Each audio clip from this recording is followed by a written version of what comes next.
की जय। भगवान का अवतार, भगवान को जब अवतार लेना था तो भगवान ने राधा जी से कहा कि आपको ब्रजभूमि में चलना है। राधा जी ने कहा कि हम ऐसे नहीं जा सकते, यमुना और गोवर्धन और तुलसी वन, जिसको वृंदावन कहते हैं, ये जब तक तीनों नहीं होंगे तब तक हम आपके साथ नहीं चलेंगे। भगवान ने अपने हृदय के तरफ दृष्टिपात किया, तेज निकला जो गोवर्धन के नाम से जाना गया। गर्ग संहिता के अनुसार भगवान स्कंद से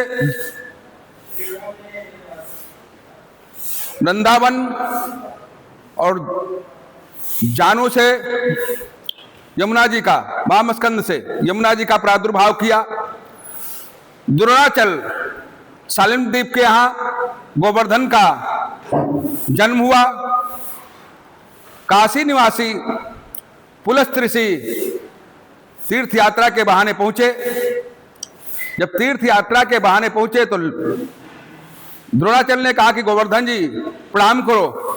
गोवर्धन को देख करके पुलस्त्य ऋषि ने कहा कि मैं काशी लेके जाऊंगा। विचार पुत्र मोह में तो नहीं था, मगर ऋषि के श्राप के कारण उनको देना पड़ा। बोले कैसे ले चलोगे? मैं 2 योजन ऊंचा हूं और 5 योजन चौड़ा हूं। बोले हथेली पर ले चलूंगा। बोले जहां रख दोगे वहां से नहीं हटूंगा। जब ब्रजभूमि आई तो उनको याद आया कि भगवान यहां लीला करेंगे, गौचारण करेंगे, अब यहां से कैसे जाऊंगा। अपना भार बढ़ाया गोवर्धन ने। पुलस्त्य ऋषि को शंका लगी, उन्होंने रख दिया। स्नान इत्यादि क्रिया करने के बाद पुनः उठाने की कोशिश किए, मगर गोवर्धन महाराज ने बचनों को याद दिलाया।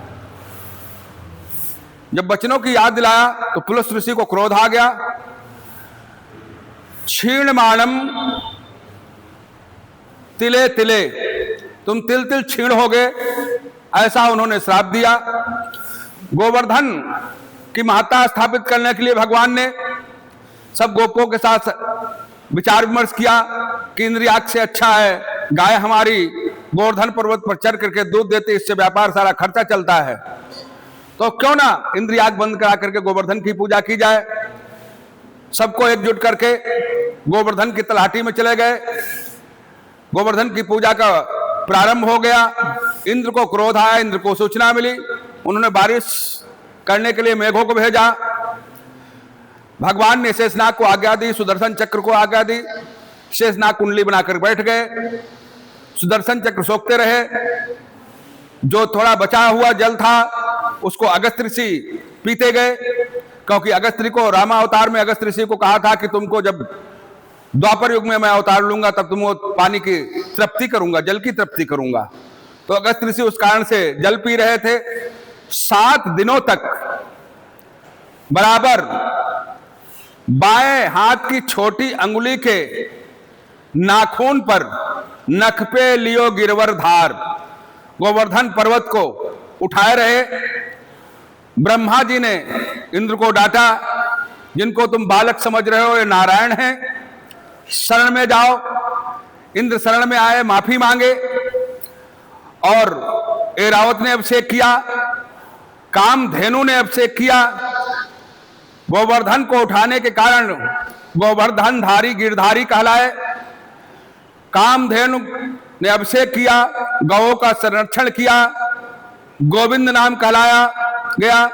आज के दिन ही जो भोग लगाया गया, एक रूप गोवर्धन का, दूसरा रूप में स्वयं भगवान गोवर्धन के रूप में प्रसाद को ग्रहण कर रहे थे, तो इसलिए गोवर्धन धारी गोवर्धन भी भगवान श्री कृष्ण का ही नाम है। इस तरीके से गर्ग संहिता के अनुसार ये गोवर्धन के प्रसन्नता के लिए, भगवान नारायण की कृपा प्राप्त करने के लिए ये पौराणिक इतिहास आपको बतलाया। बोलो गोवर्धन भगवान की जय।